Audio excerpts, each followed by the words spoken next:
Okay, I'll be talking more about the financial system than peak oil, but as I commented earlier in the first presentation, we actually have peak debt right now. If you take a look at nobody can dispute this anymore, it's finally happened, and I'm sure one of these days peak oil will have the same sort of confirming statistics.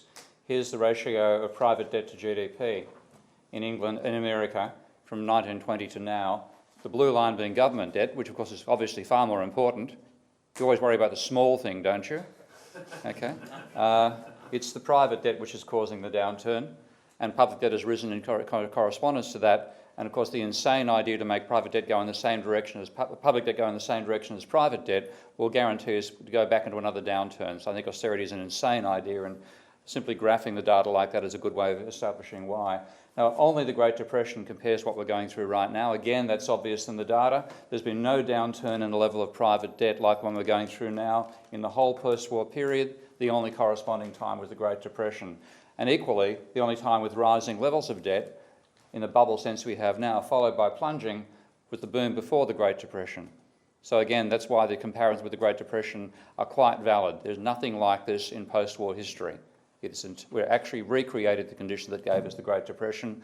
We've attenuated by the scale of government spending and the level of stimulus, but of course now governments, particularly in Europe, are talking about losing that lesson as well and recreating 1937 as well as creating 1929 in the first place. Well, my perspective has always been that coming from Hyman Minsky, and the fundamental focus they have about capitalism is the disequilibrium system. Partly why we've been led into this crisis is by an economic theory that has portrayed the economy as always tending towards equilibrium, not having money, a whole range of other things they've left out, which simply are not the system we're in.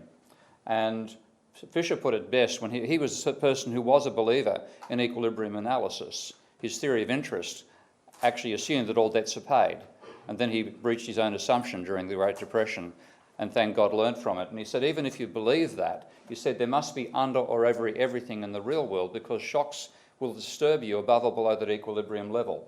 He said it's as absurd to work from the idea that everything's in equilibrium as it is to assume the Atlantic Ocean can will ever be without a wave. And equally, Minskian, a more systemic way of thinking about it, he said stable growth is inconsistent with how we finance development in capitalism. A period of tranquil growth leads to people having rising expectations and therefore investing more. So he said the fundamental instability of a capitalist economy is upward, and Ireland certainly experienced that when you used to call yourself the Celtic Tigers. I don't know what the term is these days, I wouldn't want to know. I'm sure one of you will tell me later over a Guinness. So the tendency to turn doing well into a speculative bubble, he said, is the basic instability of capitalism. That's clearly what you did in the lead up to the crisis you're now in. And the fundamental point that Minsky makes is to integrate the role of rising levels of debt in demand. Neoclassical economics cancels out rising debt by simply saying debt is Paul, let's say, Paul's a good name to use here, lending to Steve. And therefore Paul's spending power in New York goes down and Steve's spending power in Sydney goes up, and there's no change to aggregate demand. Isn't that lovely? No problem. But in fact, Paul doesn't lend to Steve, the bank lends to Steve. Paul's cash reserves remain unchanged, mine rise. There is a change in aggregate demand. This has always been Minsky's point. And he actually put it very well to say, if we think about a growing economy, then aggregate demand has to be growing all the way through time. He said, therefore, demand has to be greater than income at all times. And the only way that can happen is if some agents are going into debt or selling assets. So therefore, rising debt finances growth in the economy, but it also finances flip that house, which the Irish perfected before the Americans got really good at it. And of course now you're both wearing the consequences of living in upside down housing. Now a Ponzi investment is something which is necessarily losing money, and again this is another essential aspect of his thinking, that Ponzi units are necessarily getting less cash flow in than it takes to service the debt that they got into to buy the asset in the first place. So they must take on more debt all the time. So that's a large part of why you get bubbles forming. And they then drive up asset prices, and the financial system itself provides the fuel that enables that to happen. So that is the fundamental driving force of a bubble in a capitalist economy. And then, of course, it has to crash, because they'll show in a moment it's dependent upon not just rising debt, but accelerating debt. And even banks can't accelerate forever. So therefore, from this perspective, from Minsky's perspective, rather than the Walrasian Vollrath law argument that all income supply is demand, effectively. Instead, you say there's two sources of demand. Yes, income, but also the change in debt. And then there's also two categories of supply. Yes, you buy goods and services, but you also buy existing financial claims on existing assets. You speculate about the value of shares and property. So, and Schumpeter also said the same argument. He said income mainly finances consumption. If the change in debt is zero, which it can be, then so the level of investment will also be zero. Okay? So this all balances. People actually think I'm making a mistake by double counting, but in fact that's the causal relationship. And Minsky, of course, points out that you finance not just investment but speculation. So you can have a relationship that says wages plus profits. This is all, something has gone wrong with the graphics here on the, is that a Macintosh? No, it's a PC. Okay. No, it's a Mac. Oh, well, there you go. I've insulted Apple. Okay. Wages and profits are spent on consumption. Change in debt is spent on both investment and speculation on financial assets. So something's gone wrong with the graphics there, but if you look on my website, you'll see the correct graph later. Now, looking at this, using this perspective of the role of change in debt in driving economic performance, this is, the red line is GDP back in 1920 to 1940 in America. The blue and black lines are GDP plus the change in debt. Blue just being private debt, black being public debt. Now you can see the downturn that occurred began with a plunge in the change in debt going from positive to negative. And that actually ultimately going from adding about 8% to demand at this point to subtracting about 15% from demand here. And you can see the government, after several years, was finally providing a small stimulus to make up for the difference back in those days. This is now, and it should be visually obvious how much larger the change in debt is now before the crisis. So at this stage, the change in debt was adding over 25% to aggregate demand. At this stage, subtracting more than 18% from it. So that's the scale of the downturn we've been through. It's bigger than the Great Depression. The reason we haven't had as bad an experience as the Great Depression is look at the gap now between the black and the blue. The scale of the government stimulus is far greater. If that wasn't there, we'd be in the same depths as the Great Depression, possibly even deeper. So the whole idea of going to austerity would collapse that gap and then mean you would have this dramatic reduction in demand, which in the American case went from over $18 trillion to about $11.5 trillion in a matter of 2 years. Now, you can't explain the dynamics of what we've been through by looking only at GDP. That's what's flummoxing conventional economists who are trying to explain where does it come from. When you look at the change in debt, it's obvious. And the whole idea of collapsing that down to zero would truly collapse the economy down towards zero.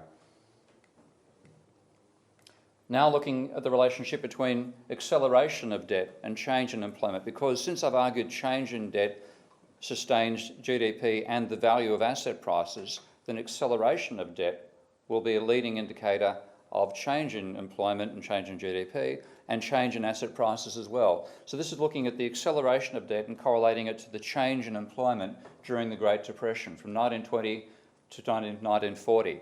And the correlation across that period is 0.76. Again, according to a neoclassical position, that correlation should be close to zero. This is now.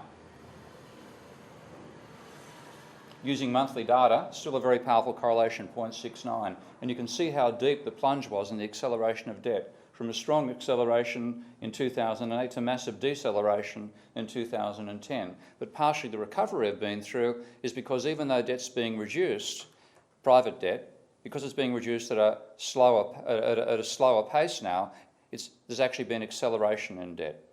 And that's been part of the complexity of the behaviour of both finance, asset markets and goods markets in the last few years. Now, share markets are incredibly volatile, and to find any relationship between change in debt or acceleration debt and change in asset prices in the stock market quite surprised me. But here's taking a look at the Dow Jones deflated by the Consumer Price Index. That's in effect the real Dow Jones. And there's a good argument that there should be a trend there because there's retained earnings plus companies that don't distribute dividends. So that's the black line. So I then subtract that from the actual value, and this is the deviation from trend. And obviously the bubble we've been through is the biggest in history, still far from unwound. Even with the depths of the plunge, it didn't get back to the average of 1920 to 1995. This is now the correlation of the acceleration of debt with the change in the deviation from that trend. That's back in the 1920 to 1940 period, again a 0.65 correlation. Not quite as strong now, but still clearly there, correlation 0.34. Accelerating debt is what drives rising asset prices, and decelerating debt is what gave us the huge crash back in 2007, 2008. Now, house prices are even clearer because there is no long-term trend. This is the house price index for America, the Case-Shiller deflated by their CPI. And notice that the average was 98 all the way through to 1995, starting at 1890. Notice this point for Greenspan. This is when Alan Greenspan testified before Congress and said the following things: a bubble does not appear likely. How did he get away with it? The data was available when he said that. And then he said, of course, declines can't be ruled out, but if they do, they would likely not have substantial macroeconomic impacts. How misled were we to believe people who believed that? I met Bill White, and Bill White, two great contributors on the good side of analysis. And Bill White, who used to be the Bank of International Settlements Research Director, just said how often he'd try to make that case to Greenspan, the Minskian case, and be stared down.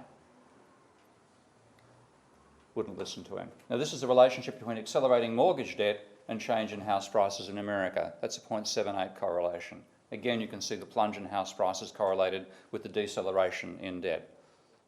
So what you look like you're being a genius buying and selling houses on a rising market, you're simply capitalising the acceleration of debt. And we simply have to break that link between the two. Now, the reason I saw this stuff coming, as I said, I've got Minsky as my background. What I built before the crisis began was a model that explained the sort of phenomenon we saw of what looked like stability improving, but actually having a debt bubble running behind it that caused a total breakdown. And that's covered in more detail in the presentation I gave earlier today, which I'll put up on my blog in a short while. So I predict a systemic breakdown. And the first paper I published on that basis I published in 1995. And I've since expanded that to having a strictly monetary model of capitalism, which, when I plot it, it actually gives me, of course, genuinely the Great Moderation and also the Great Recession.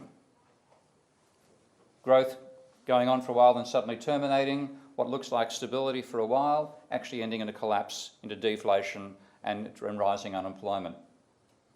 Now, so good theory could have warned us about this and stopped us getting into the dilemma we got into. But instead we mistook Ponzi schemes for investment. We believed that debt was good because you could ride an asset bubble, and in fact debt was causing the asset bubble. And we let banks fund speculation rather than genuine investment. All things which would have been blocked by a sensible attitude to the role of banks in a capitalist economy. So we have to get out of this. And one of the big mistakes we can make is to continue honouring debt that should never have been issued in the first place. Dishonourable debt, I call it. Once we get through that, these are my remedies to try to stop this happening again. We've got to break the causal nexus between accelerating debt and rising asset prices. So I have two simple proposals for that. In the share market, where margin loans and leverage buyouts and so on play a major role in setting asset prices, I'd introduce Jubilee shares. And they're shares which would last, if you bought them from a company, they'd last forever, just like shares do now. You could sell them on the secondary market up to 7 times, and after the 7th sale, they become Jubilee shares, which last 50 years and then expire. They're worthless. The idea being you would be an idiot, not just a fool, but an idiot, to borrow money to buy shares which are Jubilee shares. So you'd cut out the size of the secondary market. For property, I call what I call the PIL, which stands for, in this case, Property Income Limited Leverage. The proposition being that at the moment the amount of money you can borrow against a house is supposedly based on your income, which means if you're both competing for one property, the person who gets the higher leverage wins, which gives the public an interest in rising bank leverage. My suggestion is to say the maximum amount that a bank could secure against a property would be limited by the income of the property, say 10 times the rental income. So if I apply for the property, or whoever your richest person is or was yesterday applies to borrow a property, we both get the same amount of borrowed money. The person with more saved income is the one who buys it. So you get a negative relationship between house prices and leverage coming out of that. And you don't need to rely upon regulators who clearly can't be trusted. They'll get seduced by the sector they're with. You don't have to fine-tune the economy. Let everything else happen in capitalism, just cut out the Ponzi schemes. And for what we're in at the moment, of course, we've got to go out of the problem we're in right now. And my suggestion is, actually I first proposed it in this room about 6 months ago, and I thought I'd be howled down because I know it's an extreme proposal, it seems to be. I got such a positive response, I've now had to run with it in the public much earlier than I thought I would. That's also why I got grilled by Hard Talk. Thanks very much. And that's what I call a modern debt jubilee, but to put it in the language of the modern day, it's quantitative easing for the public. Rather than the banks, rather than the Federal Reserve creating money and giving it to the banks and saying, please lend to the public, as if what the public needs is more debt, okay? You give it to the public and say, if you're in debt, you must reduce your debt. Okay? If you're not in debt, you get cash. So therefore, savers aren't penalised. The whole idea is to cancel irresponsibly created debt without penalising people who behave responsibly by saving over the whole process. So it'd be a fiat money injection into bank accounts. If you had debt, that's where it goes first off. If you exhaust your debt and you've still got cash, you have a cash reserve, that means that you have an asset replacing the reduced value of loans. So bank debt is necessarily paid down, and that means that their solvency is maintained. They don't become insolvent through this proposal, but they might become illiquid because they have much less income earning assets than they had beforehand. Bonds are reduced in value, so anybody who bought bonds has less of an income stream, but they have cash to compensate for that. And the idea would do a minimal damage to aggregate demand while still drastically reducing the level of debt straight away. It wouldn't be the end of our problems, but it might be the start of the beginning of the end of our problems. Thank you.